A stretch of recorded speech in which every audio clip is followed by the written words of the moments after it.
Tapi ya. tapi di antara tingkat kepuasan tersebut Ya. ada juga nih yang meminta reshuffle lagi Itu loh. dia, Makanya kan, saya mau siap-siap nih menunjukkan kecerdasan atau kepintaran saya selama ini yang saya sembunyikan. Oh tenang, Andi Kumala di Apa Kabar Indonesia Pagi sepertinya tidak akan di-reshuffle begitu ya. Enggak kan, karena saya pintar, tapi selama ini saya sembunyikan kepintaran Itu dia, saya. jangan diumpet-umpetin, jangan diumpet-umpetin. Oke. Dan sebelum kita akan bahas bagaimana kemudian 1 tahunan era kepemimpinan dari Presiden Prabowo Gibran, kami akan hadirkan beberapa informasi menarik. Salah satunya ini ada kebakaran hebat yang kembali terjadi di gudang box kontainer yang sempat dijadikan sebagai kantor. Dan kemudian api juga merembet ke box kontainer yang ternyata bermuatan solar. Api yang semakin membesar lantaran pintu yang terkunci sehingga menyulitkan petugas dinas pemadam kebakaran memadamkan api. Puluhan petugas damkar dikerahkan untuk memadamkan api. Api akhirnya berhasil dipadamkan setelah 1 jam petugas berjibaku melawan api.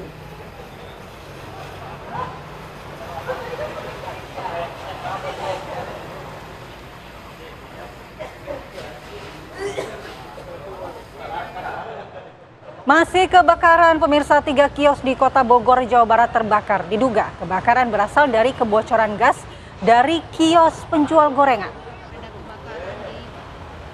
Petugas pemadam kebakaran ini kemudian langsung datang ke lokasi dengan mengerahkan 20 personil serta 6 unit mobil pemadam kebakaran. Di mana api juga berhasil dipadamkan setelah 1 jam ini petugas harus berjibaku melawan api. Tidak ada korban dalam peristiwa ini, namun Jalan Raya Mandala ini sempat mengalami kemacetan karena banyaknya masyarakat yang juga berkumpul dan sedikit membantu untuk memadamkan api, gitu ya.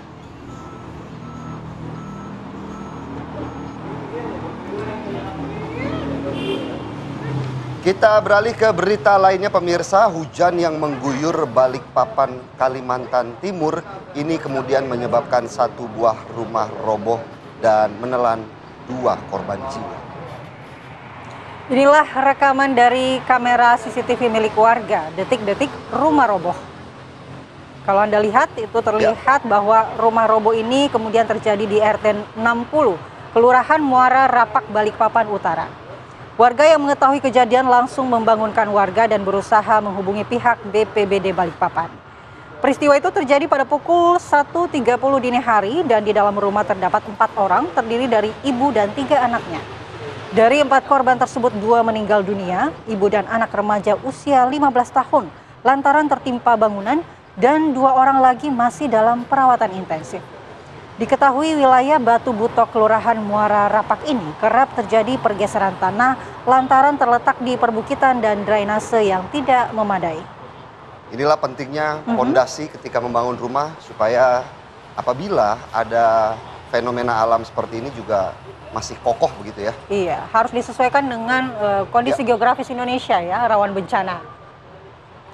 Kita ke informasi berikutnya, Subdit Resmob Ditreskrimum Polda Metro Jaya berhasil menangkap pelaku pencurian puluhan telepon genggam senilai 600 juta rupiah.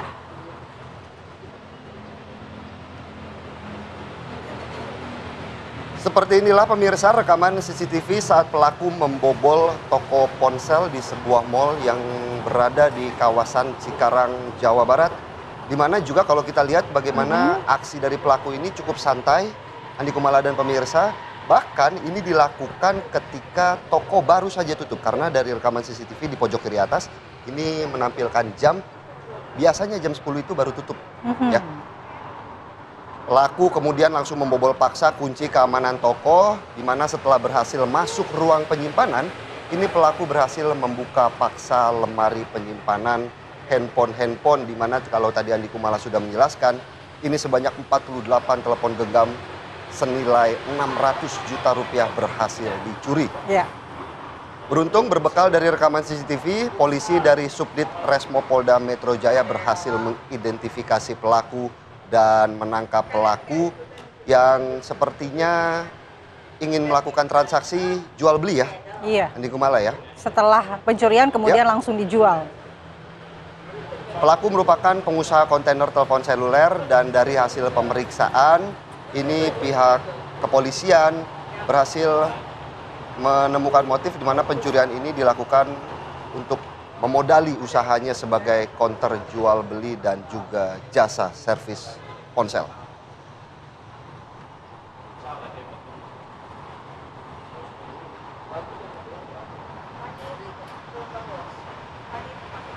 Pemirsa, karapan sapi yang digelar di lapangan Muhammad Nur, Kabupaten Bangkalan, Jawa Timur ini berakhir ricuh pada Minggu petang. Kericuhan terjadi saat babak final lantaran salah satu peserta tidak puas dengan keputusan panitia. Insiden berawal saat ada salah satu peserta karapan yang melakukan aksi protes yang kemudian diikuti oleh para pendukungnya. Suasana protes lalu berubah menjadi kericuhan, bahkan sejumlah orang terlihat mengeluarkan senjata tajam. Saat suasana mulai tidak kondusif, pihak keamanan gabungan dari TNI Polri kemudian langsung bergerak, berusaha meredam kericuhan. Namun saat sedang berupaya menenangkan massa, salah seorang anggota BRIMOB terkena sabetan celurit pada bagian lengannya hingga terluka. Kemudian petugas langsung meringkus terduga pelaku yang menyebabkan anggota BRIMOB terluka. Selain itu, petugas juga mengamankan sejumlah pihak yang bertikai.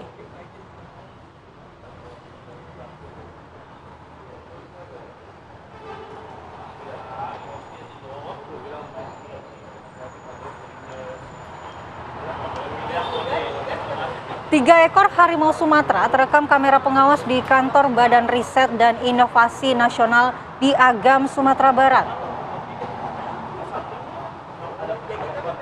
Kejadian ini tentunya mendapat respon dari Balai Konservasi Sumber Daya Alam Sumbar yang langsung melakukan penanganan berupa pemasangan kamera trap tak jauh dari kawasan tersebut, di mana BKSDA juga menyebutkan hewan berusia di bawah 2 tahun ini diduga mengejar seekor anjing saat memasuki kawasan kantor BRIN. Harimau ini kemudian kesulitan keluar area karena dikelilingi oleh pagar beton setinggi 1,5 meter.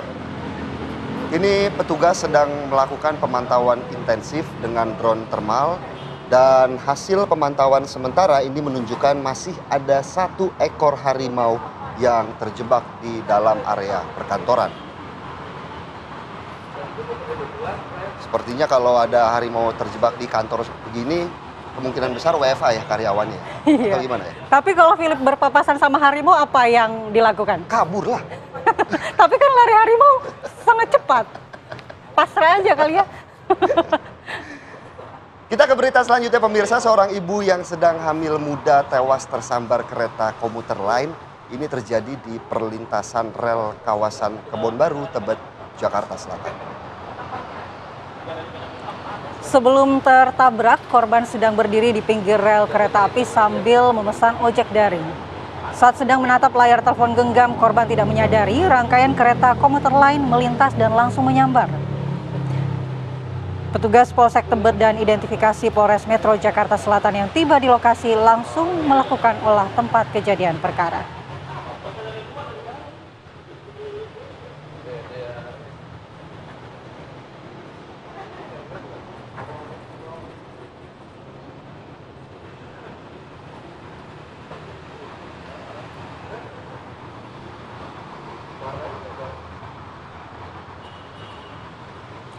Hari pertama pekan ini, akhir bulan pula, bagaimana situasi lalu lintas pada warga Jakarta yang berangkat bekerja pada pagi hari ini? Langsung kita tanyakan kepada Bribtu Eklesia di Simpang Kuningan, Jakarta Selatan. Selamat pagi Bribtu Eklesia, silakan dengan info lalu lintas dari lokasi Anda.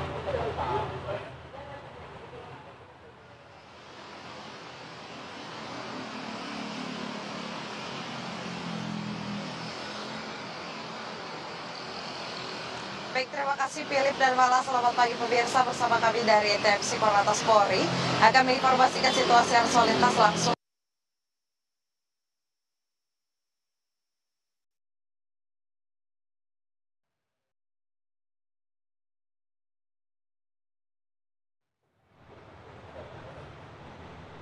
Ya, sepertinya kami masih harus memperbaiki jaringan komunikasi dengan Bribtu Eklesia yang tadi juga Andi Kumala sebenarnya pengen tahu bagaimana kondisi arus lalu lintas pagi hari ini. Awal pekan pula biasanya sudah terjadi kemacetan di beberapa titik. Namun kami juga akan jeda, dan di segmen selanjutnya pemirsa Apa Kabar Indonesia Pagi akan kembali salah satunya dengan informasi Presiden Prabowo Subianto menggelar rapat terbatas di kediaman pribadinya yang berada di Jalan.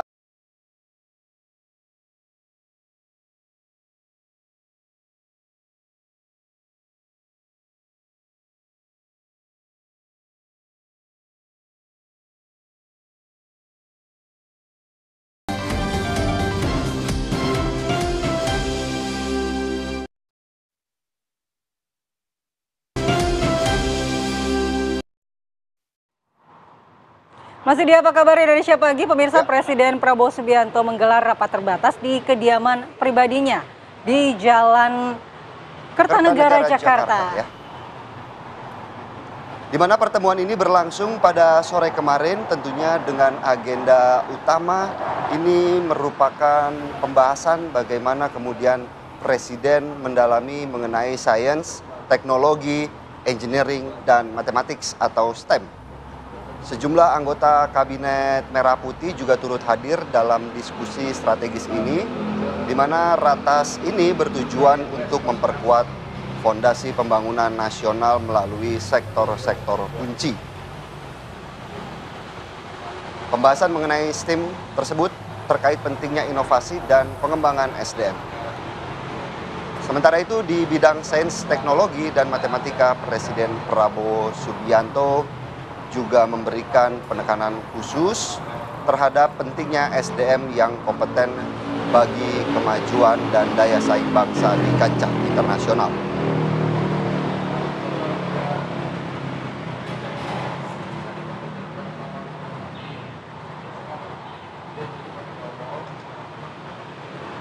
Ya pemirsa, Presiden Prabowo Subianto menggelar rapat terbatas di kediaman pribadinya ini di Jalan Kertanegara, dan juga di mana juga Wamenhan sampaikan doa dari Masjidil, dan kita juga melihat bagaimana kemudian Sekretaris Kabinet Teddy Indrajaya juga pastinya turut hadir dalam ratas tersebut. Dan Teddy juga mengungkapkan anggaran bantuan langsung tunai atau BLT sebesar 30 triliun rupiah akan mulai disalurkan hari ini.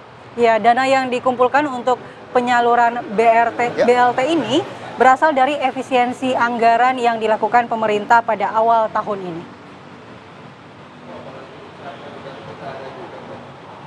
Program stimulus, tadi saya mau ngecek sebenarnya dan sudah beliau jelaskan dan tadi juga ada. Jadi intinya sesuai keinginan Bapak Presiden, jadi dalam 3 bulan ini, Oktober, November, Desember, akan ada tambahan bantuan langsung tunai kepada masyarakat yang berada di desil 1 sampai 4, itu jumlahnya 35.040.000 penerima manfaat, keluarga penerima manfaat, yang artinya itu mencakup di 140 juta jiwa. Jadi intinya adalah 3 bulan itu mereka berhak masing-masing sebulan mendapat 300.000, nanti mulai hari Senin minggu depan dapat diambil. Berarti sekali ambil langsung dapat 900.000, bisa diambil di bank rekening bank yang sudah ditentukan, kemudian juga kantor pos, bantuan kepada masyarakat yang membutuhkan tadi, sehingga di akhir tahun ini, ataupun di masa sekolah ini, ataupun di dalam kehidupan mereka tentu dapat digunakan untuk membantu, dan ya akhir tahun ekonomi terus berjalan, dan ini tentunya sangat baik. Ya pemirsa, Wamenhan sampaikan doa dari Masjidil Haram untuk pemerintahan Presiden Prabowo dan penyelenggaraan haji yang tentunya lebih baik, di mana Wamenhan juga menyampaikan doa khusus untuk pemerintahan Presiden Prabowo Subianto yang pada hari ini genap berusia 1 tahun. Wakil Menteri Haji dan Umroh Republik Indonesia Dhanil Ansar Simanjuntak memulai rangkaian kunjungan kerjanya di Arab Saudi dengan melaksanakan ibadah umroh di Masjidil Haram Mekah Al-Mukarramah.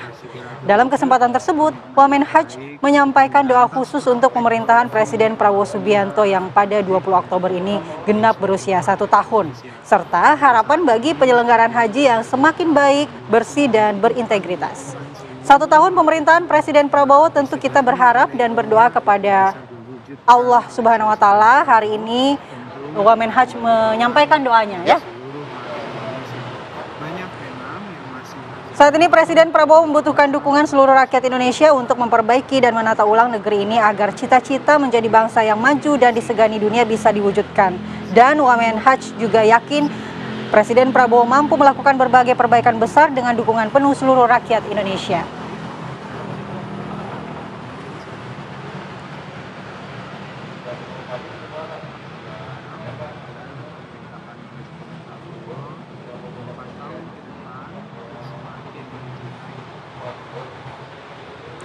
Sementara itu, Menteri Keuangan Purbaya Yudi Sadewa akan pecat petugas Bea Cukai yang melakukan kinerja tak baik. Purbaya tentunya mendapat ribuan laporan dari masyarakat tentang ulah oknum Bea Cukai, salah satunya di mana mereka juga tertangkap ini sering nongkrong di kafe saat jam kerja. Menurut masyarakat, pegawai Bea Cukai itu bertemu dengan banyak orang dan membicarakan bisnis serta aset mereka. Purbaya pun menyentil Heru Pambudi, mantan Dirjen Bea Cukai periode 2015-2021 yang duduk di sebelahnya, di mana atas aduan masyarakat ini, Menteri Keuangan mengancam akan memecat pegawai Bea Cukai yang sering nongkrong di coffee shop saat jam kerja. Laporan ulah pejabat Bea Cukai itu didapat dari aduan masyarakat yang masuk ke layanan lapor Pak Purbaya. Bahkan baru 2 hari layanan lapor Pak Purbaya dibuka, sudah ada 15.900 aduan dari masyarakat.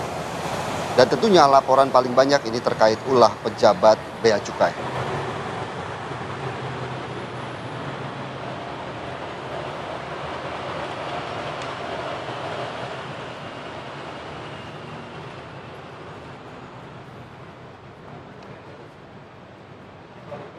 Dari Jakarta kita bergeser ke wilayah Bandung, pemirsa. Sebanyak 15.000 massa aksi yang tergabung dalam Forum Ulama, Tokoh dan Advokat Jawa Barat ini menggelar aksi bela Palestina di depan Gedung Sate Kota Bandung, Jawa Barat. Ini pada Minggu siang ya, aksinya berlangsung dan dalam aksi ribuan massa dari berbagai daerah di Jawa Barat membentangkan poster bertuliskan pembebasan Palestina agar negara-negara muslim mengirimkan tentaranya untuk berjihad membebaskan Palestina dari serangan Israel. Menurutnya Israel sudah sering melanggar perjanjian yang telah disepakati untuk mengakhiri menjajah Palestina. Menariknya, usai melakukan aksi, ribuan massa tak lupa membersihkan sampah yang berserakan di sekitar Gedung Sate hingga membuat area aksi menjadi bersih kembali.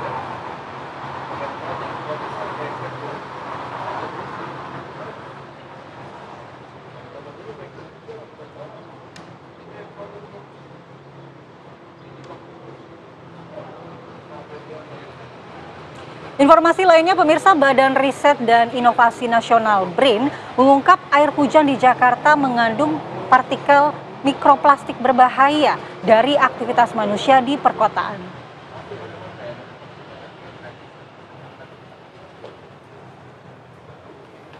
Temuan BRIN ini menjadi peringatan jika polusi plastik tentu saja bisa mencemari atmosfer, di mana partikel-partikel plastik mikroskopis ini terbentuk dan mengalami degradasi limbah plastik sehingga melayang di udara akibat aktivitas manusia. Mikroplastik yang ditemukan umumnya berbentuk serat sintetis dan fragmen kecil plastik yang sulit dilihat jika sudah bercampur dengan air hujan. Tentunya partikel ini juga dapat meningkatkan polutan lain seperti hidrokarbon aromatik dari asap kendaraan. Inilah bahayanya jika kita juga sebagai manusia masih terus aktif membuang sampah secara sembarangan, apalagi dalam bentuk plastik, Andi Kumala ya. Ini nggak bisa nampung air hujan lagi dong buat direbus. Kalau air mati biasanya kan nampung air hujan. Ya biasanya gitu dimasak ya, dan ternyata ada kandungan berbahaya. Lebih baik tidak gitu ya. Baik, apa kabar Indonesia Pagi akan jeda dulu. Di segmen selanjutnya kami akan hadirkan informasi terkait orang tua korban dari salah satu mahasiswa UNUR yang meninggal dunia. Dan kini Udayana juga melakukan laporan pada pihak kepolisian. Bagaimana kemudian perkembangan dari kasus ini, kita akan hadirkan informasinya sesaat lagi.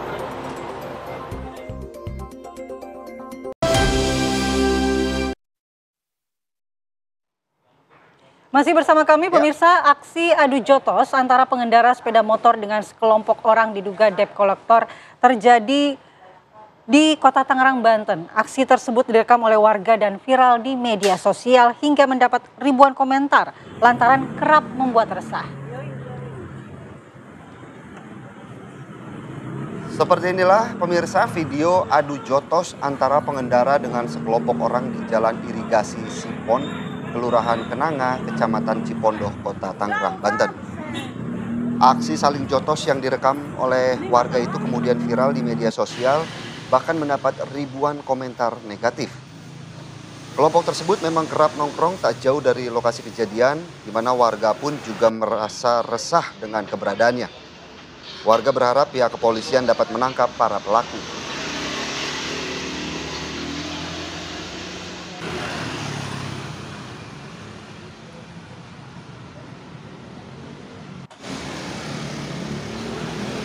Kita beralih ke berita selanjutnya, pemirsa. Seorang siswi SMP di Kabupaten Muratara, Sumatera Selatan menjadi korban bullying yang diduga dilakukan oleh teman-temannya. Dalam video yang viral di media sosial, korban siswi SMP dianiaya temannya. Sementara teman-temannya yang lain mentertawakan pemukulan itu dan mengabadikannya melalui ponsel mereka. Beberapa kali korban meminta pelaku untuk menghentikan perbuatannya, namun pelaku terus memukuli korban.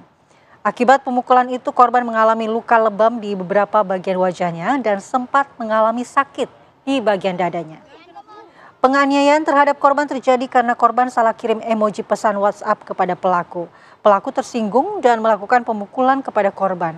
Orang tua korban melaporkan kejadian yang menimpa anaknya ke polisi.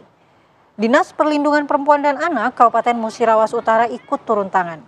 Korban dan pelaku juga telah mendapat pendampingan dari pihak Perlindungan Perempuan dan Anak setempat.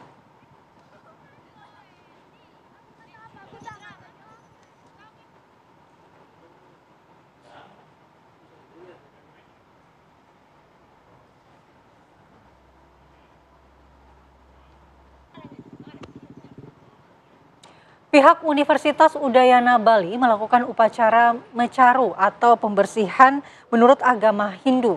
Upacara itu dilakukan usai seorang mahasiswa tewas bunuh diri dengan melompat dari gedung FISIP lantai 4.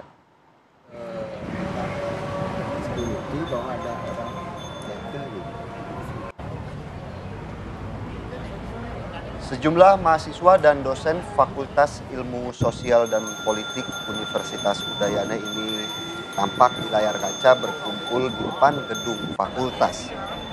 Mereka mengikuti upacara dan menunjukkan rasa duka atas kematian Timothy Anugrah Saputra.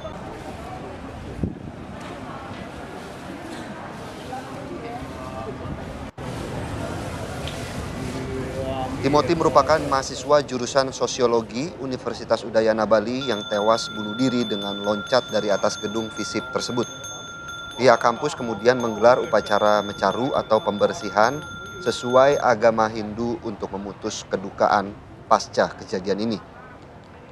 Agar peristiwa ini tak terulang kembali, pihak Universitas Udayana menyiapkan unit konseling untuk memberikan pendampingan bagi mahasiswa yang memiliki masalah kesehatan.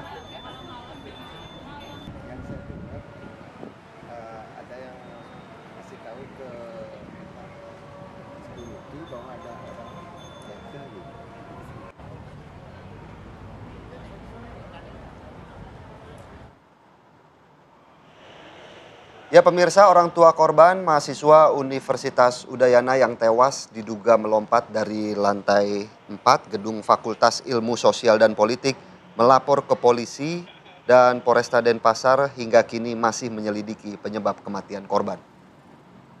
Tewasnya Timothy Anugrah Saputra, mahasiswa jurusan Sosiologi Fakultas Ilmu Sosial Politik Universitas Udayana masih menyisakan misteri.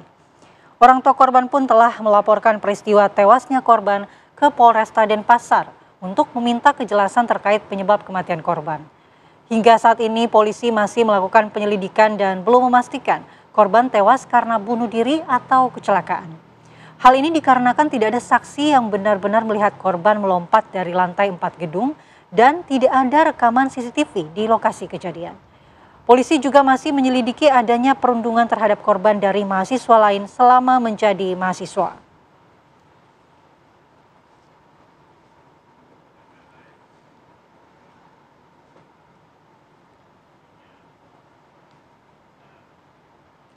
Ya, setelah orang tua korban ini melaporkan ke polisi, kita ingin tahu bagaimana perkembangan penyelidikan yang dilakukan oleh kepolisian. Kita bergabung dengan Kapolsek Denpasar, Kompol Laksmi Trisna Dewi. Selamat pagi, Bu Kapolsek. Selamat pagi, Bu Kapolsek. Om Swastiastu, selamat pagi Mbak. Ya, Bu Kapolsek, kita ingin tahu bagaimana update perkembangan penyelidikan yang kemudian telah dilakukan oleh kepolisian terkait kasus ini.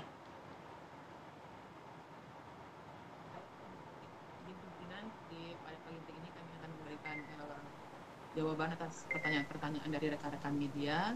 Jadi update penyelidikan terkait kasus meninggalnya salah satu mahasiswa di Universitas Udayana. Tadi malam kami sudah bertemu dengan ayah kandung dari korban. Kami sudah menjelaskan juga rangkaian proses yang telah kami laksanakan dan beliau pada intinya memahami. Intinya beliau menanyakan itu sebenarnya korban itu jatuh dari lantai berapa seperti itu, karena ada simpang siuran berita selama ini di media dari lantai 2 atau dari lantai 4. Jadi kami sudah jelaskan juga korban itu jatuh dari lantai 4 seperti itu. Kemudian apakah benar tidak ada CCTV yang merekam kejadian tersebut?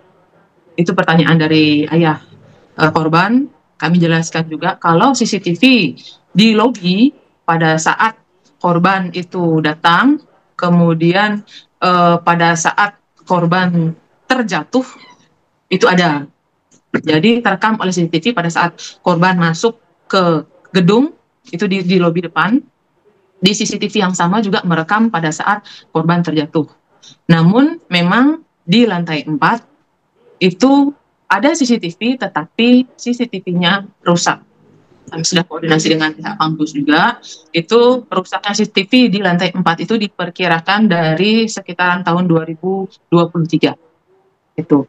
Kemudian apakah benar tidak ada saksi yang melihat? Jadi dapat kami sampaikan di sini, saksi yang melihat pada saat korban itu keluar dari lift di lantai 4 ada. Keluar dari lift, datang di lantai 4 itu, kemudian berjalan dan kemudian korban duduk di lokasi di mana terakhir ditemukan ada tas dan sepatu milik korban. Jadi ada 3 orang saksi yang melihat itu karena tidak saling kenal. Jadi dibiarkan saja atau tidak terlalu menghiraukan kegiatan dari korban pada saat itu. Kemudian saksi ini, 3 orang saksi ini melanjutkan pembicaraan mereka bertiga. Tidak berapa lama, mungkin sekitar 10-15 menit kemudian dilihat ada yang saksi yang menoleh ke arah tempat korban duduk itu terakhir. Di situ ada sepatu yang dilihat. Dan ada sepatu, jadi seperti itu mereka salah satu saksi menyampaikan, oh ya mungkin punya yang tadi, udah biarin aja karena toh tidak kenal seperti itu. Kemudian ada juga saksi yang melihat pada saat korban melepas sepatu di lokasi tersebut. Karena juga saksi tidak kenal dengan korban, jadi pada saat melihat korban melepas sepatu itu, saksi hanya sekedar melihat, kemudian saksi masuk ke dalam kelas, meletakkan jaket dan peralatan-peralatan lainnya. Pada saat keluar lagi sudah tidak ada korban di sana. Jadi seperti itu. Baik, Bu Kapolsek, kami juga masih penasaran Bu, sejauh ini memang berita yang menyebar begitu ya, masih simpang siur apakah memang pelaku ataupun korban ini diduga bunuh diri atau adanya diduga korban dari tindak bullying. Sejauh ini bagaimana kemudian fakta-fakta yang sudah ditemukan oleh pihak kepolisian dari penyelidikan kasus ini, Bu Kapolsek? Mohon maaf, mungkin bisa dikeraskan sedikit suaranya ya, agak kurang jelas. Baik, Bu Kapolsek, dari kasus ini sejauh ini memang masih simpang siur dari kematian korban, apakah memang diduga ini bunuh diri atau diduga adanya tindak bullying atau perundungan begitu ya. Sejauh ini bagaimana kemudian pihak kepolisian telah melakukan penyelidikan ataupun pengumpulan fakta-fakta terkait kasus ini, Bu Kapolsek? Ya baik, pertama terkait kemungkinan korban melakukan bunuh diri ya, itu ya. Ya. Kalau terkait yang korban melakukan bunuh diri, itu saya tadi sudah sampaikan juga ada saksi yang melihat korban datang sendiri, kemudian ada saksi yang melihat korban duduk di situ dan melepas sepatu. Walaupun pada Baik. saat korban terjatuh atau melompat di situ tidak ada saksi yang melihat. Itu yang pertama. Kemudian terkait masalah pembuktian apakah ada mungkin unsur perundungan atau pembulian terhadap korban sehingga mengakibatkan korban bunuh diri, nah itu masih dalam proses penyelidikan dari kami. Dari saksi-saksi yang kami sudah periksa, mintai keterangan, baik itu dari pihak dosen, kemudian teman-teman satu angkatan dan satu kelas dari korban, kemudian bahkan sahabat dari korban sendiri pun sudah tadi malam terakhir kami mintai keterangan juga. Jadi dari saksi-saksi tersebut tidak ada menyampaikan atau tidak ada menyebutkan bahwa selama ini mengetahui adanya perundungan yang dialami oleh korban. Namun demikian, untuk lebih jelasnya lagi, sebenarnya kepada pihak keluarga dari ibu dan pihak dari ayah korban, kami sudah sampaikan kalau memang diperkenankan kami untuk melihat atau membuka dari HP milik korban. Nah, mungkin saja di sana akan bisa ditemukan informasi. Tetapi dari pihak ibu menyampaikan sekali lagi, karena dari pihak ibu sudah menerima kejadian tersebut sebagai suatu musibah dan tidak mau memperpanjang lagi permasalahan ini ke jalur hukum, jadi akses untuk handphone itu tidak bisa kami dapatkan. Seperti itu kira-kira gambarannya. Lalu dalam penyelidikan yang dilakukan kepolisian, apakah sudah melakukan olah TKP dan juga otopsi begitu, Bu Laksmi? Kalau memang belum, rencananya kapan akan dilakukan? Kalau untuk olah TKP itu sudah kami laksanakan. Sudah ada dokumentasi juga, laporan sudah kami kirimkan. Kemudian untuk otopsi, kembali lagi, namanya otopsi itu kan perlu izin dari orang tua ya. Sementara ibu kandung itu sendiri, ibu kandung korban sendiri tidak berkenan untuk melanjutkan ke proses hukum. Sudah ada penandatanganan berita acara juga, dan korban juga sudah dikremasi sekitar 2 hari yang lalu. Seperti itu. Sebenarnya dari ayah korban pun sudah mengetahui hal tersebut. Pada intinya dari ayah korban hanya ingin mengetahui benarkah korban ini menjadi korban pembulian. Seperti itu saja. Dan saya sudah sampaikan kepada ayah korban juga tadi malam, mungkin bisa dibuka komunikasi dengan ibu korban untuk bisa dibicarakan, karena kan selama ini kan korban tinggal dengan ibunya. Baik. Sementara ayah di Bandung, seperti itu. Jadi sekitar 5 bulan terakhir ini korban tinggal bersama ibu. Jadi ibu yang paling tahu kondisi dari korban selama ini. Baik, Bu Kapolsek, kami juga penasaran Bu, sebenarnya bahkan pihak keluarga juga sejauh ini masih mempertanyakan apa kematian dari korban, apakah memang ada bullying, karena bahkan jika setelah kita lihat ya, korban meninggal saja justru masih banyak tindakan bullying yang dilakukan oleh teman-teman di kampus yang kemudian ramai di media dalam grup sosial WhatsApp, begitu. Ya? Kembali lagi, untuk membuktikan apakah adanya bullying itu kami kan harus melalui rangkaian proses juga. Nah mungkin karena dari pihak ibu juga tidak berkenan untuk ini dilanjutkan, kami mau melihat dari handphone korban juga tidak bisa, karena dari pihak ibu kami sudah menyampaikan, dari pihak ibu sudah menyampaikan bahwa tidak berkenan lagi untuk kasus ini untuk dinaikkan, untuk di proses hukum lagi, tidak berkenan. Beliau sudah ikhlas, seperti itu kira-kiranya permasalahannya di situ. Makanya kemarin tadi malam kami sampaikan juga kepada ayah korban, mungkin bisa membuka komunikasi dengan ibu, karena ibu yang paling dekat dengan korban selama ini. 5 bulan terakhir korban tinggal bersama ibunya di kontrakan, seperti itu. Baik, terima kasih Kompol Laksmi Trisnadewi, Kapolsek Denpasar atas informasinya, dan kita berharap ada kejelasan secepatnya atas kasus ini agar juga tidak simpang siur ya mengenai masalah perundungan yang terjadi di Universitas Udayana. Terima kasih, selamat pagi Bu Kapolsek. Pemirsa, di segmen selanjutnya Apa Kabar Indonesia Pagi akan hadirkan dialog yang sedang ramai begitu ya. Setahun Prabowo Gibran, kemudian bagaimana publik menilai arah dan capaian dari Prabowo Gibran. Sesaat lagi.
(20 Oktober 2025) genap 1 tahun usia pemerintahan Presiden Prabowo Subianto dan Wakil Presiden Gibran Rakabuming Raka. Menjelang 1 tahun masa pemerintahannya, Presiden Prabowo Subianto menyatakan dirinya berani berdiri di depan rakyat Indonesia dengan percaya diri dan menunjukkan pencapaian yang saat ini telah diraih pemerintahannya. Presiden Prabowo percaya secara bertahap ia telah memenuhi janji-janjinya kepada rakyat Indonesia. Dalam perjalanan 1 tahun pemerintahan Presiden Prabowo Gibran, sejumlah program-program prioritas berjalan. Di antaranya makan bergizi gratis yang pertama kali dilaksanakan 6 Januari 2025. Program yang bertujuan memastikan gizi anak-anak Indonesia dan juga ibu hamil dalam membentuk generasi unggul berlangsung di seluruh penjuru tanah air. Selain itu juga peluncuran program Sekolah Rakyat yang dimulai pertengahan Juli 2025 mendapat sambutan baik masyarakat. Saat ini telah ada sekitar 100 lokasi sekolah rakyat yang ditujukan bagi masyarakat kurang mampu. Program strategis ini ditujukan untuk memutus rantai kemiskinan dengan peningkatan akses dan kualitas pendidikan. Selain itu, terdapat program cek kesehatan gratis dan juga program Koperasi Merah Putih yang bertujuan memperkuat ekonomi kerakyatan. Lantas sejauh mana capaian pembangunan pada pemerintahan Prabowo Gibran ini benar-benar menyentuh kehidupan masyarakat di Indonesia? Tim TV One mengabarkan.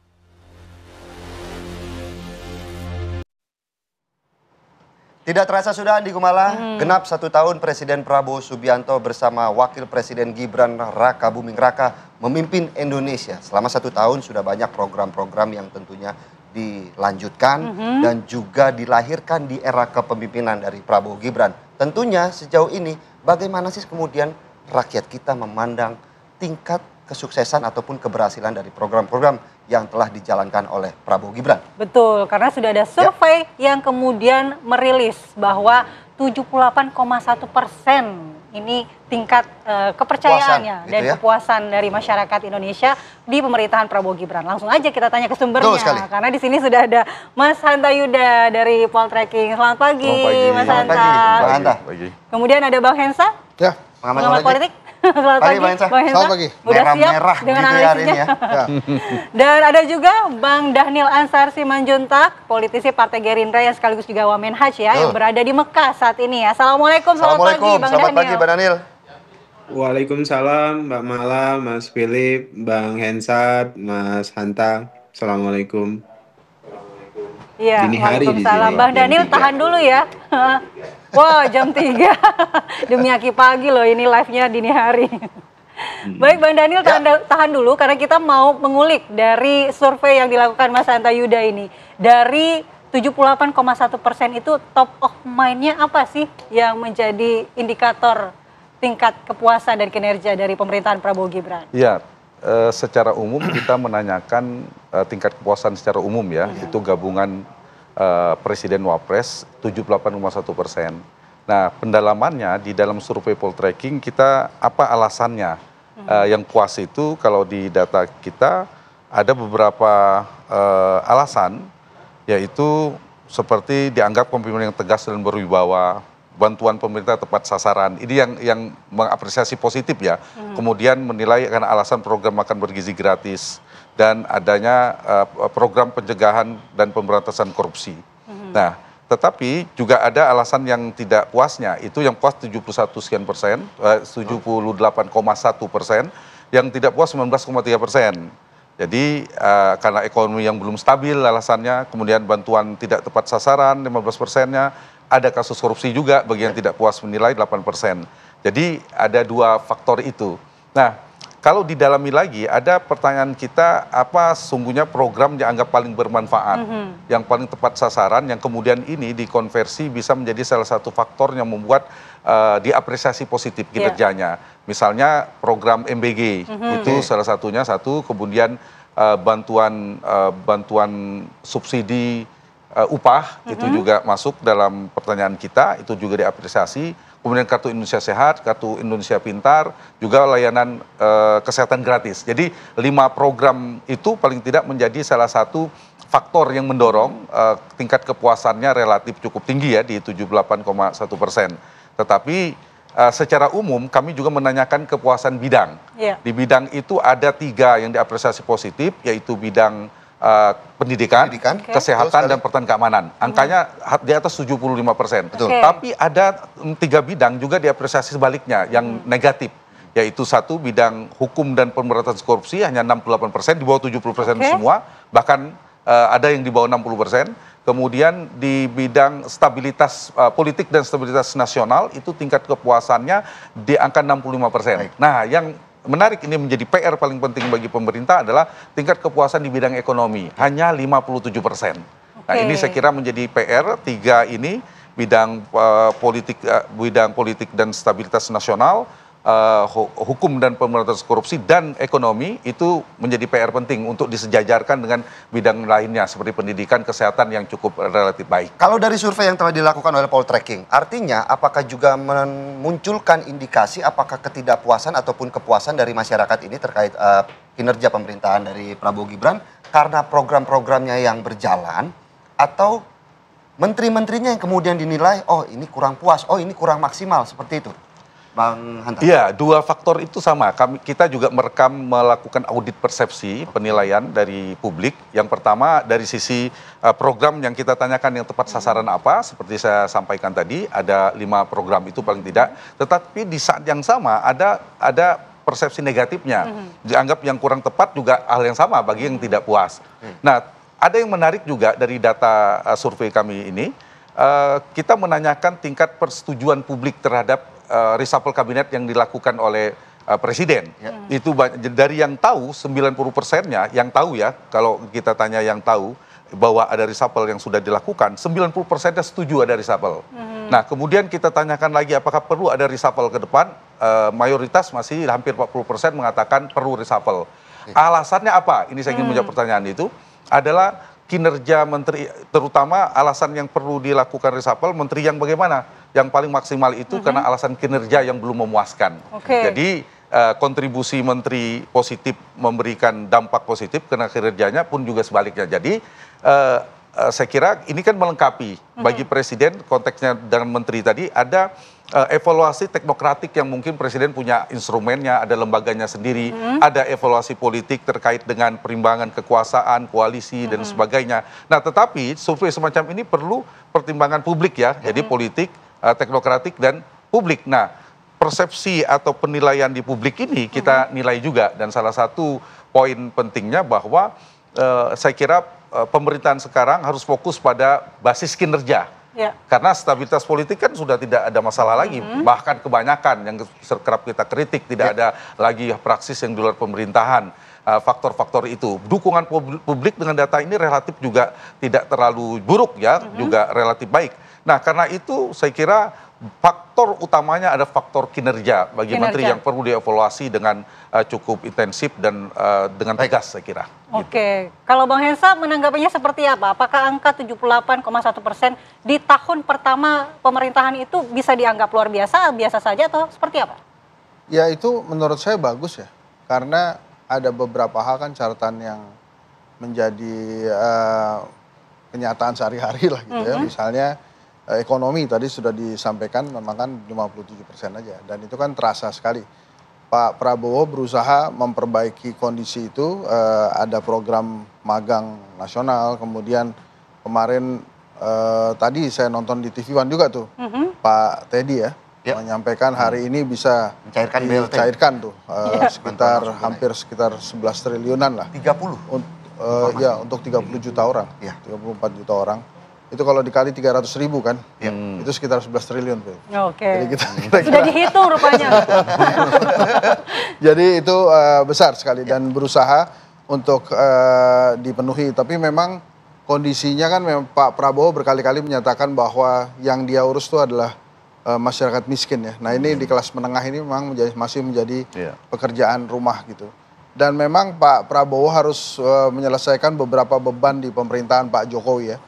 Dan itu harus diselesaikan, termasuk yang lagi rame hari ini kan kereta cepat Jakarta-Bandung ya. Itu juga harus diselesaikan. Jadi Philips, beberapa program baiknya Pak Prabowo memang di tahun pertama ini kan baru tahap mulai ya. Seperti MBG, kemudian Koperasi Merah Putih. Bahkan Koperasi Merah Putih menurut saya ada pekerjaan rumah yang sangat besar yang tidak dilakukan hingga saat ini, itu mengkomunikasikan koperasi itu apa gitu. Oke, ini ada Koperasi Merah Putih, tapi masyarakat perlu dijelaskan koperasi itu apa sebetulnya. Dan kenapa kemudian koperasi ini diperlukan. Nah, nampaknya Kementerian Koperasi melupakan itu. Jadi yang akhirnya dampaknya bisa buka koperasi, tapi setelah itu bisa tutup dengan cepat gitu. Karena si promosi atau si komunikasi tentang koperasi itu apa tidak dijelaskan. Tapi yang lain-lain menurut saya Pak Prabowo berusaha untuk menyelesaikan itu. Masalah komunikasi yang memang diakui oleh Pak Prabowo menjadi pekerjaan rumah itu mulai diperbaiki. Ada perbaikan di PCO yang sekarang jadi Badan Komunikasi Pemerintah. Kemudian ada pengangkatan Mas Pras. Kemudian sekarang tadi kita lihat Mas Teddy juga sudah mulai mengkomunikasikan hal-hal baik atau program-program baik dari Pak Prabowo. Nah menurut saya pekerjaan rumah ke depannya masih banyak. Betul sekali. Beberapa hal positif mulai ditumbuhkan oleh Pak Prabowo walaupun belum kelihatan hasilnya ya. Misalnya Pak Purbaya ini kan dianggap positif sekali. Bahkan teman saya berkali-kali bilang, ini kalau dengerin Pak Purbaya pidato ini kelihatannya bulan depan tuh kita tajir semua. Gitu ya. Nah ini kan sebuah optimisme yang ditumbuhkan. Responnya positif ya. Sebuah optimisme yang ditumbuhkan. Hanya memang ya kita lihat saja, ini memang baru tahun pertama dan hasilnya belum banyak yang terlihat baik gitu ya. Terutama di sektor yang tadi Bang Hatta sebutkan kan, ekonomi, kemudian hukum. Karena masih ada kasus-kasus korupsi dan beberapa hal lainnya yang harus diperbaiki. Tapi kelihatannya yang positif tadi pendidikan dan kesehatan juga baik sekali. Jadi ya kita lihat saja ke depannya. Saya tidak ingin membahas bagaimana kepuasan presiden, kemudian kepuasan wakil presiden gitu ya. Ya inilah Ini kan sebuah satu kesatuan pemerintahan. Bang Hensa, tidak bisa dipecah-pecah seperti itu. Ya tapi kalau di surveinya Bang Hanta itu ada pecah-pecah juga. Ada Baik, kepuasan kita juga presiden, ada langsung kepuasan mau wakil bertanya ke presiden. Bang Daniel seperti apa kemudian memang di 1 tahun ini kinerja dari Presiden Prabowo Subianto mendapat respon yang sangat positif dari rakyat. Tapi ternyata masih ada PR-PR yang juga harus dibenahi. Seperti apa tanggapannya Bang Daniel? Iya, Mas Philips, Mbak Mala. Pertama memang sejak awal Pak Prabowo mengusung semangat transformasi pembangunan Indonesia. Bagi kami ini adalah langkah awal transformasi bangsa. Jadi sebutlah judulnya adalah langkah awal transformasi bangsa. Dan proses transformasi itu pasti punya tahapan, dan tahapan kerja yang dilakukan oleh Presiden Prabowo itu kalau diamati dengan jeli itu sangat jelas. Misalnya Pak Prabowo memulai dari langkah transformasi bangsa ini melalui pembenahan di hulu dulu. Pembenahan di hulu yang saya maksud adalah Pak Prabowo pertama itu adalah menelusuri potensi-potensi kebocoran anggaran yang ada di APBN kita. Makanya kemudian di awal pemerintahan Pak Presiden Prabowo, beliau menelusuri detail-detail anggaran dan kemudian berhasil kenali lebih dari 300 triliun potensi-potensi anggaran yang sebenarnya itu bisa dialihkan pada sektor-sektor yang krusial, yang dianggap sangat penting atau primer. Nah, 300 triliun ini di awal kemudian dialihkan pada sektor pendidikan termasuk MBG, kemudian sektor kesehatan. Kemudian kedua, Pak Prabowo juga Presiden juga menelusuri potensi-potensi kebocoran lainnya, misalnya dari sektor tambang. Dari sektor tambang saja kita bisa menyelamatkan potensi keuangan negara itu lebih dari 100 triliun. Kemudian Pak Prabowo juga kemudian menelusuri juga dari sisi potensi korupsi. Sampai dengan data terakhir hari ini ada 1.000 triliun lebih potensi kerugian negara yang bisa diselamatkan oleh pemerintahan Pak Prabowo melalui KPK dan Kejaksaan. Nah, pada penelusuran-penelusuran anggaran ini kemudian yang kemudian berhasil diselamatkan, yang kemudian berhasil diefisiensi, kemudian disalurkan kepada sektor-sektor yang tadi saya sebutkan krusial. Nah, hari ini kan ada sekitar 1.410.000 lebih porsi MBG yang sudah dibagikan sejak 6 Januari 2025 yang lalu. Ada 36.700.000 anak-anak sekolah, ibu hamil, ibu menyusui, balita yang sudah menerima makan bergizi gratis. Target Presiden nanti adalah 82 juta anak sekolah. Nah, kemudian cek kesehatan gratis, kemudian ada sekolah rakyat, kemudian ada sekolah Garuda, semuanya memang disalurkan pada sektor-sektor pendidikan, kesehatan yang membutuhkan tentu target jangka panjang. Jadi saya seringkali menyebutkan agenda Pak Prabowo itu adalah agenda pro masa depan, artinya investasinya pada investasi manusia yang mempersiapkan generasi-generasi masa depan. Nah, dari sisi sektor ekonomi, dari penyelamatan-penyelamatan dan pembenahan-pembenahan itu, Pak Prabowo memperbaiki tata kelola di BUMN. Kan ini Pak Prabowo sudah memerintahkan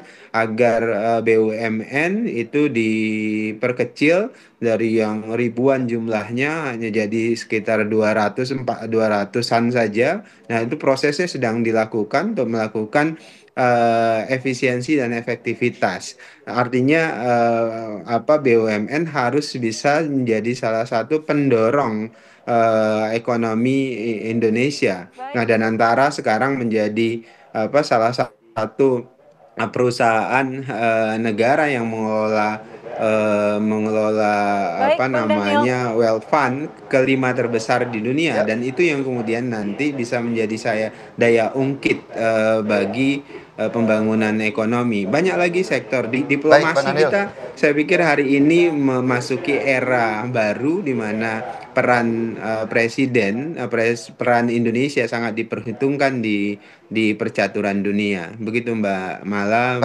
Mas Philip. Baik, Bang Daniel. Nanti kita akan lanjutkan juga dialog kita dan kita akan langsung lihat juga indikator yang terbesar dari survei Mas Hanto tadi kan pendidikan dan kesehatan. Nah, kita mau pantau langsung di Puskesmas Cakung, Jakarta Utara bagaimana program cek kesehatan gratis yang dijalankan di sana. Sesaat lagi.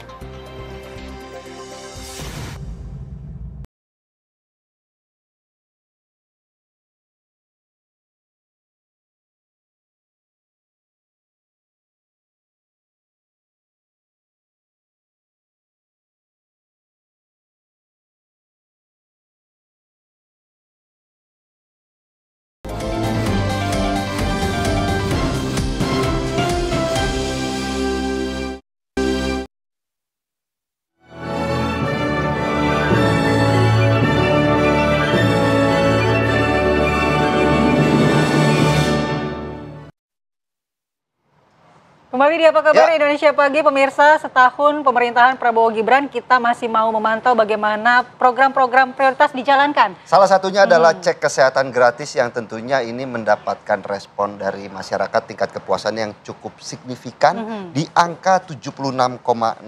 Sudah bergabung bersama kami Zinedine Duan untuk mengetahui bagaimana kemudian program dari cek kesehatan gratis yang dicanangkan dan dijalankan di era kepemimpinan dari Presiden Prabowo dan juga Wakil Presiden Gibran. Silakan, Zinedine Duan. Ya, Philip Mala dan juga pemirsa, tentunya 1 tahun pemerintahan Prabowo Gibran ini beberapa program-program unggulan termasuk cek kesehatan gratis masih terus dilakukan di seluruh Indonesia. Salah satunya ini titik tempat saya mengabarkan, ini Puskesmas Kecamatan Cakung. Ini yang saat ini program cek kesehatan gratis terus dilakukan, di mana juga memang warga sedang mengantri untuk nantinya akan diperiksa. Nah, untuk lebih tahu lebih lanjut ini mengenai cek kesehatan gratis ini, saya akan langsung mengajak Anda berbincang bersama Dr. Aditya, ini selaku PLT Kepala Puskesmas Cakung. Dr. Aditya, ini kalau boleh tahu dijelaskan ya, sebetulnya untuk cek kesehatan gratis ini sistemnya seperti apa dari mulai pendaftaran hingga nantinya akhirnya para peserta atau pasien nantinya akan diperiksa. Baik. Jadi pasien-pasien atau masyarakat yang datang ke Puskesmas Jatinegara itu bisa daftar langsung melalui Satu Sehat ya, aplikasi, karena memang nanti semuanya akan diinput ke situ. Juga bisa melalui WA buat kita, nanti juga otomatis daftar online-nya ke situ, atau bisa langsung datang ke Puskesmas Cakung, nanti bisa langsung dilayani, terus akan langsung diproses, didaftar, dan langsung masuk ke ruangan CKG, diperiksa sesuai dengan urutannya dan sesuai dengan klaster umurnya masing-masing. Baik dok, ini yang jadi pertanyaan dari masyarakat luas, sebetulnya cek kesehatan gratis itu pemeriksaannya seperti apa sih dok? Apakah memang sama dengan medical check up yang ada di rumah sakit seperti itu? Baik. Tentunya berbeda ya, jadi cek kesehatan gratis atau CKG itu bukan MCU seperti di rumah sakit, jadi pikirannya jangan membayangkan nanti diperiksa langsung total CT scan dan sebagainya seperti di rumah sakit, tapi lebih kita ke arah screening awal.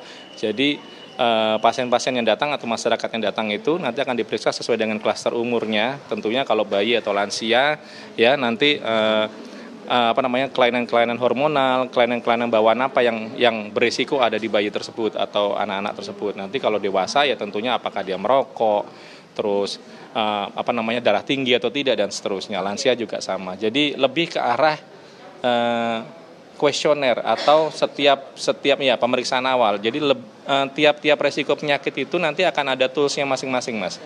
Ya, kalau gula tentunya cek gula, ya kan? Seperti yang kita lihat sekarang. Betul. Ini juga bagian dari cek kesehatan gratis, ya, diperiksa gula seperti itu. Diperiksa gulanya, karena biasanya kan lansia-lansia atau orang-orang dewasa di atas umur 35 tahun itu kan mulai ada gangguan gula, walaupun muda juga banyak.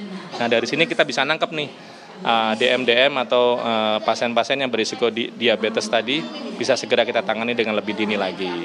Gitu. Baik dok, saya izin ya dok untuk berbincang ini bersama salah satu peserta dari cek kesehatan gratis. Di sini ada Ibu Suharyati, betul ya Bu ya? Iya betul. Oke, baik. Ibu Suharyati, ini gimana nih Bu perasaannya setelah mencoba cek kesehatan gratis ini Bu? Ini gulanya rada tinggi nih. Ini gulanya rada tinggi. Emang sebelum datang ke sini memang sudah ada keluhan? Enggak sih. Tidak ada. Oke, Ibu. Kalau boleh tahu, ini kan cek kesehatan gratis tadi cukup antri ya Bu ya, cukup banyak, lalu daftar dulu di depan. Nah, ini dari Ibu sendiri sebagai peserta atau pasien itu merasa rumit nggak sih Bu untuk daftar cek kesehatan gratis? Enggak sih, gampang. Gimana caranya Bu? Caranya ya kita kan pertama kan lihat di Instagram Puskesmas, program Puskesmas Kecamatan Cakung, sama di media sosial. Begitu. Ya. Tadi daftar via online atau gimana? Via online langsung bisa. Langsung bisa. Ya. Ibu ini pertama kali Bu? Pertama kali saya baru CKG. Pengennya diperiksa apa aja sih Bu kalau CKG Bu? Ya pengennya sih keseluruhannya. Kalau emang ada semua ya semua gitu. Tadi ini udah diperiksa apa aja nih Bu sejauh ini? Baru tadi udah tensi udah, ini cek gula darah baru. Ini kan program pemerintah yang juga baru dari Februari sampai sekarang. Nah ini menurut Ibu program ini bagus nggak sih Bu, membantu masyarakat nggak sih Bu program? Bagus lah, membantu banget. Kan kalau nggak pas ini kan nggak CKG kan nggak bisa keseluruhannya. Oke, Bu, kalau sebelum ada program ini Ibu suka periksa-periksa juga Bu? Periksa di sini. Iya. Iya. Itu gimana tuh Bu? Bayar sendiri atau gimana? Kan nggak BPJS gratis. Pakai BPJS gratis. Iya, Udah sering periksa Bu ya? Iya. Oke, Terima kasih. Terima kasih Bu, bisa dicek kembali, semoga hasilnya bagus dan sehat selalu ya Bu ya.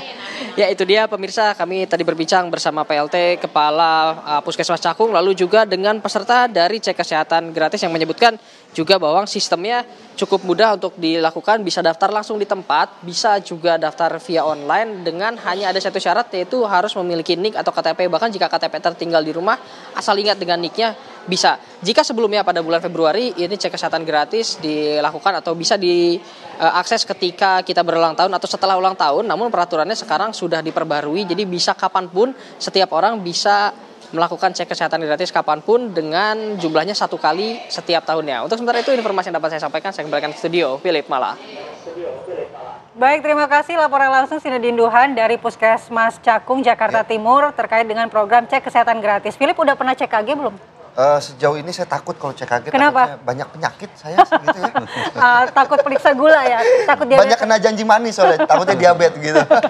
Oke, nanti kita akan lanjutkan lagi untuk membahas terkait dengan 1 tahun pemerintahan Prabowo Gibran bersama dengan Mas Hanta Yuda dan juga Bang Hensa. Tapi kita jeda terlebih dahulu pemirsa.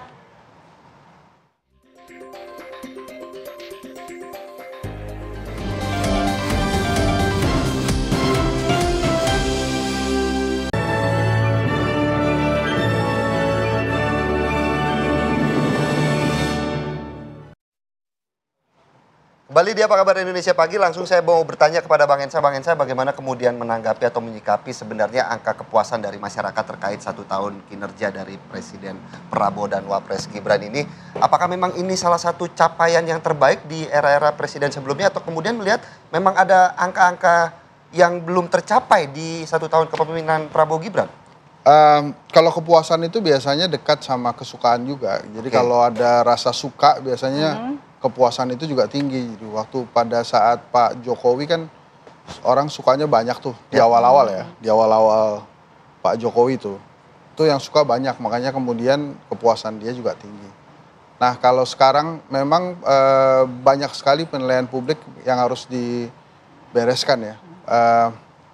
Kalau tadi 57% angkanya Bang Hanta untuk ekonomi, maka ini sekarang kan memang lagi disiapkan oleh Pak Prabowo program-program yang bisa meningkatkan hajat hidup orang banyak gitu. Termasuk PHK, lapangan pekerjaan, makanya ada program magang nasional dan lain-lain.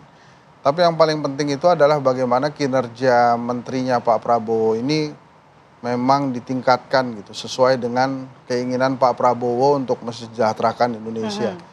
Dengan ada 49 kementerian kalau saya nggak salah.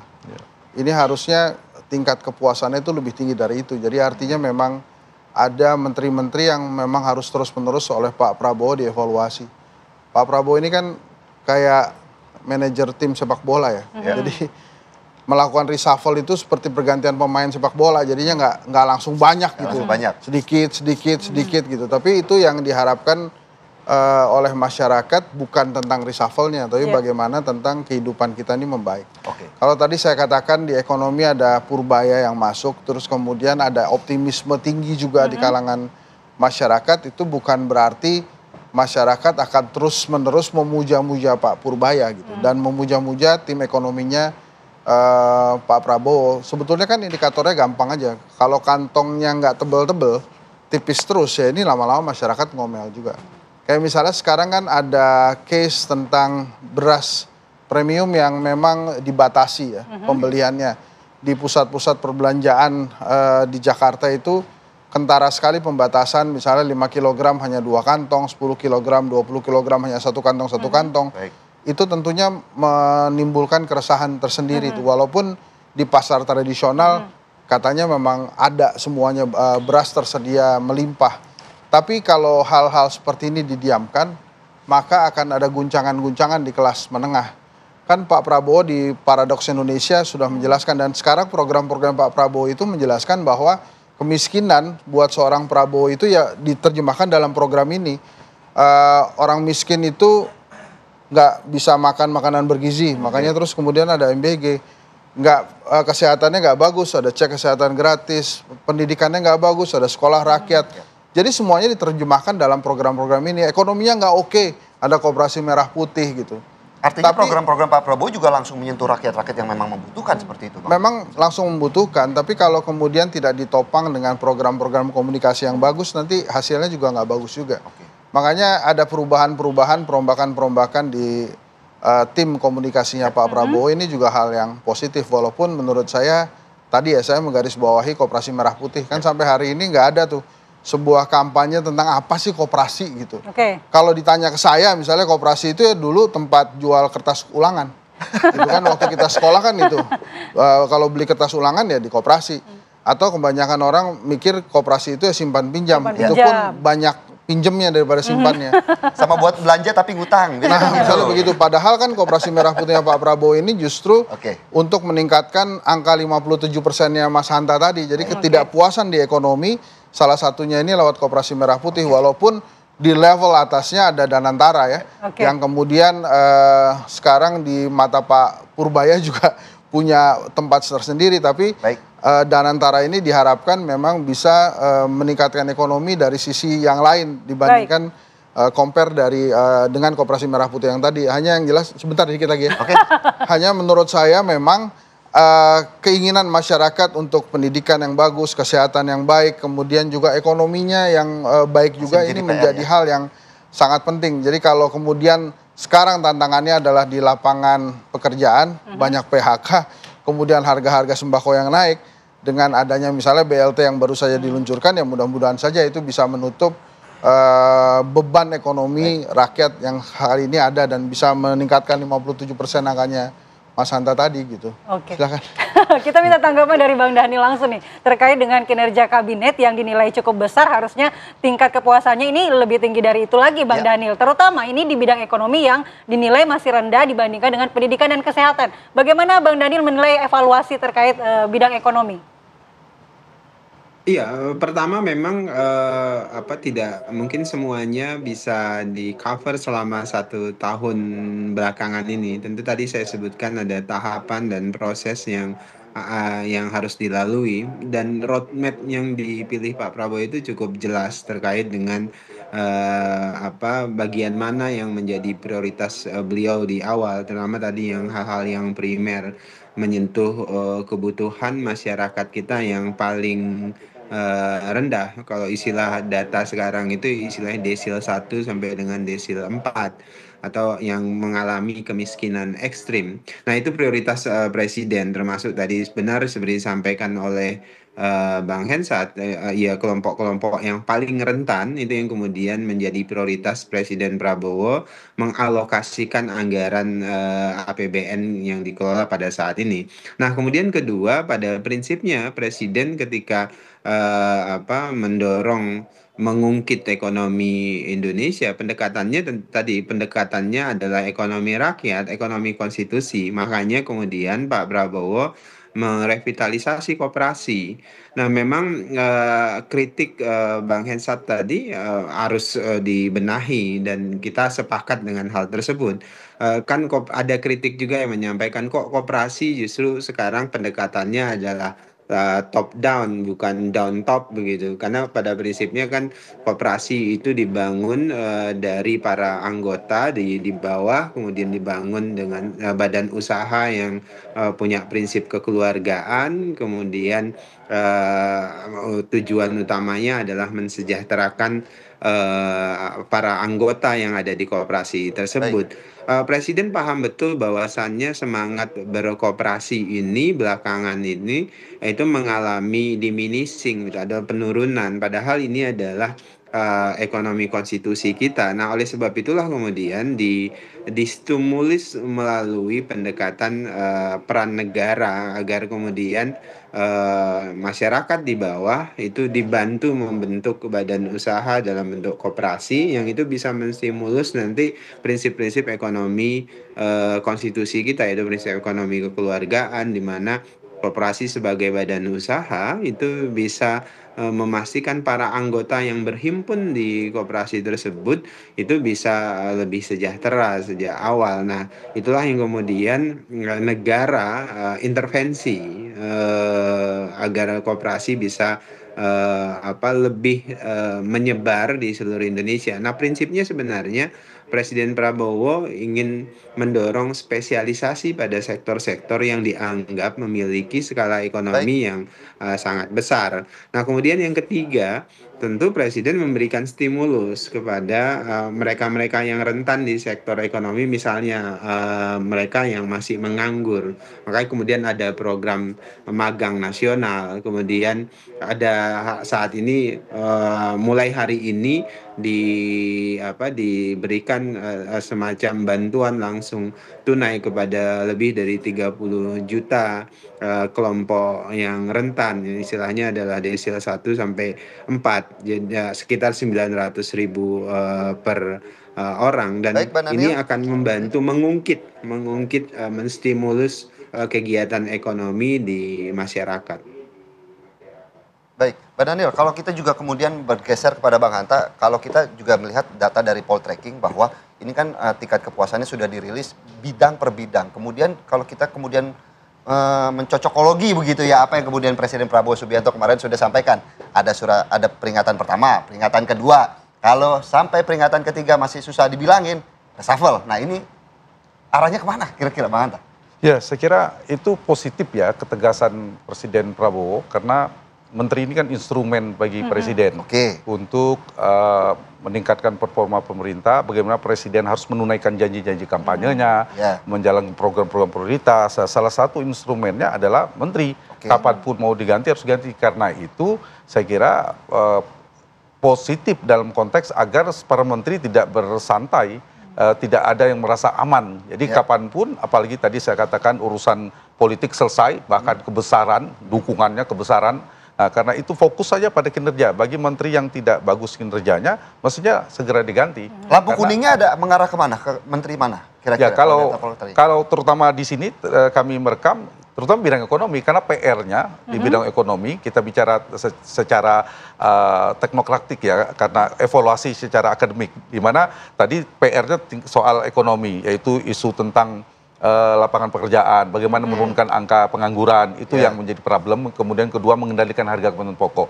Itulah yang menyebabkan tingkat kepuasan di bidang ekonomi menjadi rendah, meskipun tadi pelayanan kesehatan dan pendidikan yang tinggi.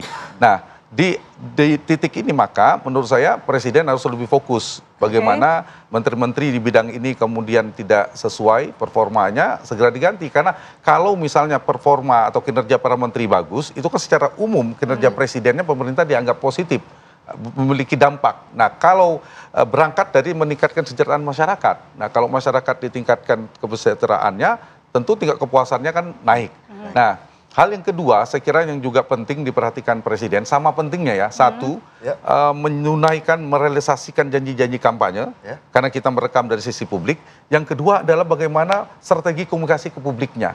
Jadi jangan sampai kemudian ada kementerian atau bidang yang sudah melakukan capaian yang luar biasa, tetapi tidak diimbangi dengan komunikasi yang efektif, publik tidak mendapatkan informasi yang tepat, sehingga tidak terdapat audit persepsinya, penilaian juga tidak positif. Itulah nah, yang faktor itu menurut saya juga penting bagi presiden. Jadi waktu 1 tahun pertama ini, untuk di tahun kedua presiden punya ruang untuk melakukan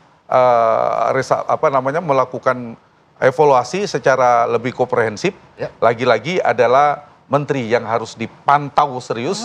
Jadi kalau tidak sesuai performanya harus segera diganti. Ibarat tadi permainan sepak bola, ya segera kapanpun kalau performanya tidak menarik, tidak bagus, tidak cocok, maka harus segera diganti. Itu dari sisi teknokratik. Yang kedua, beban publik. Jadi kalau ada misalnya kementerian yang kemudian dianggap negatif, jadi beban bagi presiden, itu juga perlu dipertimbangkan. Jadi intinya presiden itu kan menjalankan amanah konstitusi dan aspirasi rakyat. Mbak Daniel, langsung tanggapannya? Iya, saya pikir kalau dari Pak Prabowo sebagai presiden sadar betul bahwasannya terkait dengan kinerja kabinet harus terus beliau evaluasi. Makanya beliau dalam sidang-sidang kabinet, bahkan dalam rapat-rapat terbatas, menyampaikan siapapun bisa diganti. Tidak ada orang yang tidak bisa diganti. di dalam kabinet. Jadi mereka-mereka yang tidak perform, tidak bekerja dengan baik ya siap-siap pasti akan diganti oleh Presiden Prabowo, dan itu selalu berulang. Apalagi kemudian bermasalah dengan integritas begitu, masih berusaha main-main terkait dengan korupsi, kemudian masih berusaha melakukan rente di kementerian dan sebagainya. Itu dipantau oleh Presiden dengan sangat baik, dan Presiden pasti tahu semua informasi siapa yang bekerja dengan sungguh-sungguh meneruskan apa yang menjadi visi besar beliau, siapa yang kemudian hanya peduli dengan kepentingan kelompok, vested interest mereka masing-masing, dan itu dipantau serius oleh Presiden dan siap-siap pasti akan terbuang dengan sendirinya dan sesegera mungkin. Kemudian kedua yang menjadi catatan, sebenarnya kalau kemudian kita ingin melihat kinerja ekonomi pemerintahan Presiden Prabowo selama 1 tahun ini, beliau memang masih fokus pada pembenahan di ekonomi yang paling rentan, yang paling paling ekstrim kemiskinannya, penganggurannya dan sebagainya. Tapi kalau dilihat dari sisi ekonomi makro, sebenarnya pertumbuhan ekonomi kita itu stabil, relatif 5%, bahkan salah satu tertinggi di negara G20. Inflasi kita juga terjaga 2%-an, jadi salah satu terendah di negara-negara di G20. Semua indikator-indikator makro itu relatif positif. Baik, tentunya kita berharap bagaimana kemudian memang angka-angka kepuasan ini sudah keluar, tapi juga ini kan hanya 1 tahunan. Dan tentunya kita berharap bagaimana kemudian masih ada babak-babak selanjutnya yang terus bisa dibenahi oleh Presiden Prabowo dan juga Wakil Presiden Gibran Rakabuming Raka. Terima kasih Bang Elsa, Bang Ashanta dan juga Bang Daniel untuk waktunya pada pagi hari ini, dan tentunya kita juga sebenarnya masih akan melihat salah satu program andalannya adalah makan bergizi gratis ya di segmen selanjutnya.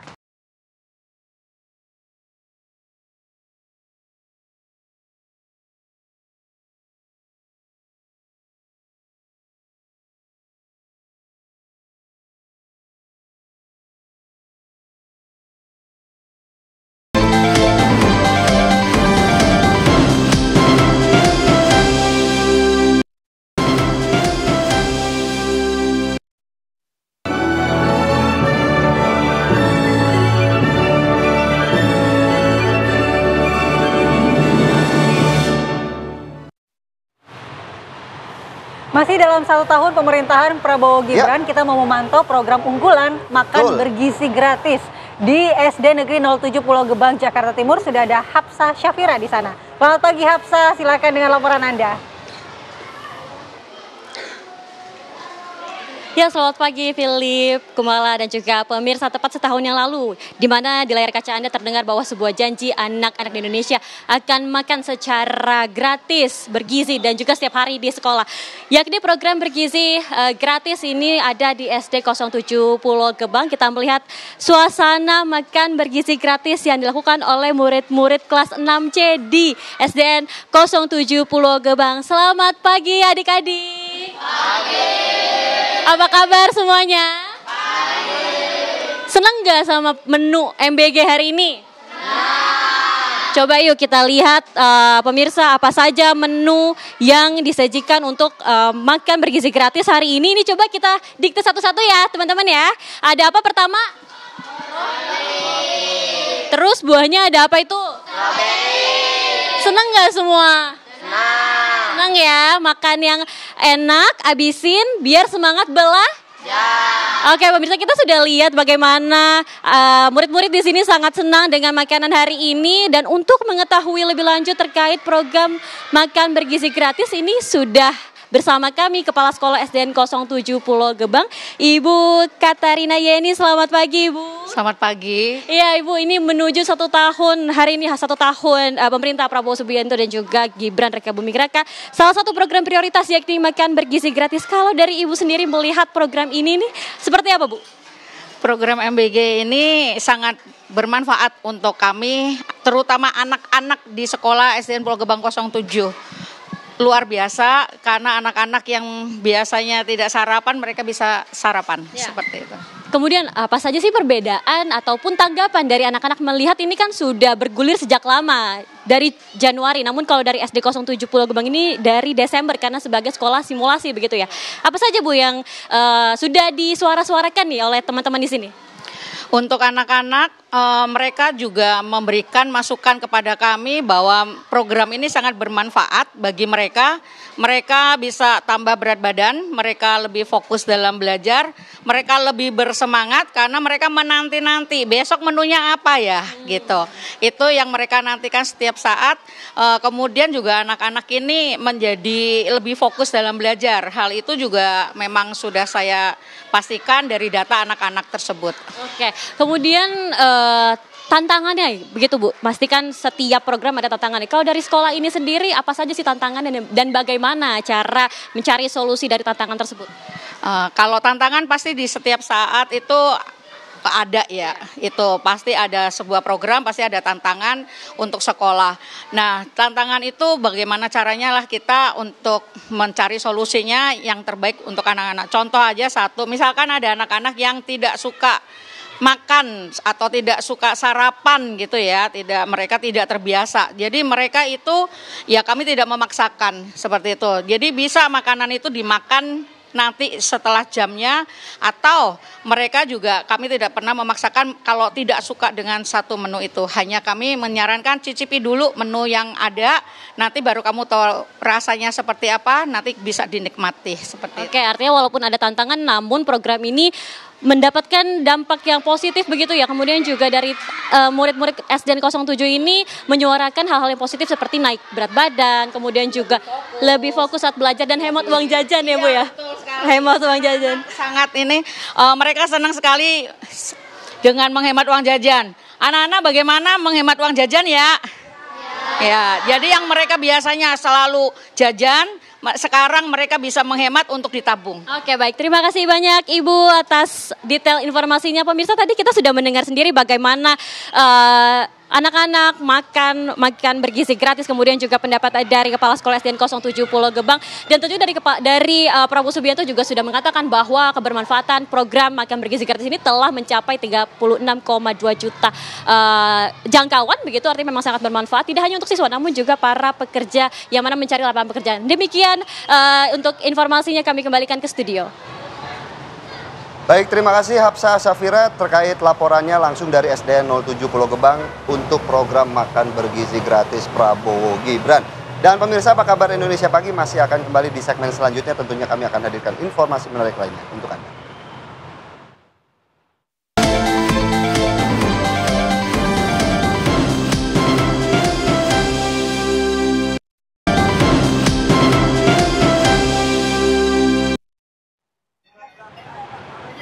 Kembali di Apa Kabar Indonesia Pagi, pemirsa, viral di media sosial ini ada sekelompok pemuda yang bergerombol kemudian terekam kamera CCTV tengah membawa senjata tajam di Jatiwaringin, Kota Bekasi. Terlihat beberapa pemuda memegang senjata tajam yang ukurannya cukup panjang dan besar. Aksi ini membuat resah warga sekitar, namun belum diketahui pasti apa motif dari para pemuda tersebut. Warga berharap pihak berwenang segera turun tangan dan menindak tegas para pelaku agar situasi lingkungan tetap aman.